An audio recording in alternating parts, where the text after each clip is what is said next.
ಸ್ವಾಗತ. ಎಲ್ಲರಿಗೂ ನಮಸ್ಕಾರಗಳನ್ನು ತಿಳಿಸುತ್ತಾ ಕಿತ್ತೂರು ರಾಣಿ ಚೆನ್ನಮ್ಮನ ಒಂದು ಪುಟ್ಟ ಪ್ರಬಂಧ ನೋಡೋಣ ಬನ್ನಿ. ಈ ವಿಡಿಯೋ ಇಷ್ಟವಾದಲ್ಲಿ ಪ್ಲೀಸ್ ನಮ್ಮ ಚಾನಲ್ಗೊಂದು ಲೈಕ್ ಮಾಡಿ, ಸಬ್ಸ್ಕ್ರೈಬ್ ಮಾಡಿ, ಶೇರ್ ಮಾಡಿ. ಹೊಸ ಹೊಸ ವಿಡಿಯೋಗಳಿಗೋಸ್ಕರ ಕಮೆಂಟ್ ಮೂಲಕ ತಿಳಿಸಿ ಅಂತ ಹೇಳ್ತಾ, ಕಿತ್ತೂರು ರಾಣಿ ಚೆನ್ನಮ್ಮನ ಪ್ರಬಂಧ.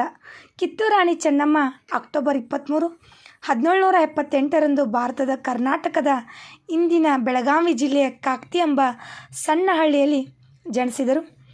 ಕಾಕತೀಯ ರಾಜವಂಶದ ರಾಜ ಧೂಳಪ್ಪ ಮತ್ತು ರಾಣಿ ಪದ್ಮಾವತಿಗೆ ಚೆನ್ನಮ್ಮ ಜನಿಸಿದರು. ಇಂದು ಕರ್ನಾಟಕದ ಒಂದು ಸಣ್ಣ ರಾಜ್ಯವಾಗಿತ್ತು. ಅಂದು ಏನಾಗಿತ್ತಂದ್ರೆ ಒಂದು ಕರ್ನಾಟಕದ ಒಂದು ಸಣ್ಣ ರಾಜ್ಯವಾಗಿತ್ತು.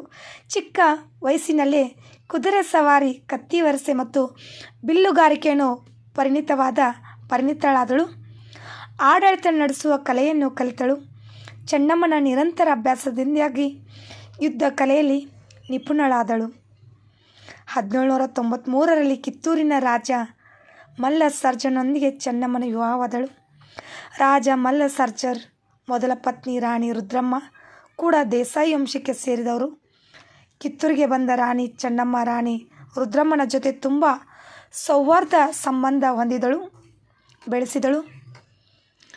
ಕಿತ್ತೂರು ರಾಣಿಯ ಹಲವು ವರ್ಷಗಳ ಕಾಲ ಬ್ರಿಟಿಷರ ವಶದಲ್ಲಿದ್ದಳು. ಕಿತ್ತೂರು ರಾಣಿ ಹಲವು ವರ್ಷಗಳ ಕಾಲ ಬ್ರಿಟಿಷರ ವಶದಲ್ಲಿದ್ದಳು. ಈ ನಡುವೆ ರಾಣಿಯ ಆಪ್ತ ಹಾಗೂ ವೀರ ಸೇನಾ ನಾಯಕ್ ಸಂಗೊಳ್ಳಿ ರಾಯಣ್ಣ ಭೂಗತರಾಗಿ ಬ್ರಿಟಿಷರ ಮೇಲೆ ಗೆರಿಲ್ಲಾ ದಾಳಿ ನಡೆಸಿ ರಾಣಿಯನ್ನು ರಕ್ಷಿಸಲು ಪ್ರಯತ್ನಿಸಿದರು. ನಿಮಗೂ ಕೂಡ ಈ ಪುಟ್ಟ ಕಿತ್ತೂರು ರಾಣಿ ಚೆನ್ನಮ್ಮನ ಒಂದು ಪುಟ್ಟ ಪ್ರಬಂಧದ ವಿಡಿಯೋ ಇಷ್ಟವಾದಲ್ಲಿ ಪ್ಲೀಸ್ ಲೈಕ್ ಮಾಡಿ, ಸಬ್ಸ್ಕ್ರೈಬ್ ಮಾಡಿ, ಶೇರ್ ಮಾಡಿ. Thank you.